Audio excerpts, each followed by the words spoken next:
যাও না, এখানে বসে ফোনের পেছনে না তা দিয়ে রান্নাঘরে মায়ের কাছে গিয়ে হেল্প করো, গিয়ে কাজে দেবে। তোমাদের জন্য কি শান্তি মতো ফোনটাও দেখতে পারবো না? কেন? তোমার মাই তো বললো যে রান্না করবে।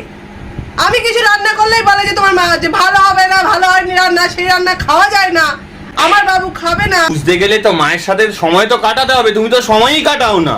দরকার নেই তোমার মার সাথে সময় কাটানোর আমার। যাও যাও, মাথা ফাতা গরম না করে যাও, আমি অফিস থেকে এসছি, আমাকেও একটু বিশ্রাম দাও। তোমাদের তো ঝামেলার জন্য আমার মানে জীবনটা হেল হয়ে যাচ্ছে।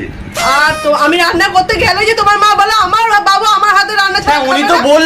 উনি তো বলবেই, আমাকে ছোটবেলা থেকে মানুষ করেছে, উনি তো বলবেই। তোমার মার আমি কি হাওয়া দেবো এখন? যে হাওয়া দেওয়ার জন্য না, ওখানে গিয়ে মাকে হেল্প করো। পারবো না, অনেক করেছি। তোমার মা পায়ে পায়ে যে বদনাম করে এত সুন্দর রান্না করেও বলে আমার বাবু খায় না ওর বউয়ের হাতে রান্না, আমার হাতে রান্না ছাড়া। লোকের কাছে শোনো কি কি বলছে আমার নামে। আমি পারবো না রান্না করতে, ফোনটা দেখতে দাও শান্তি মতন আমাকে।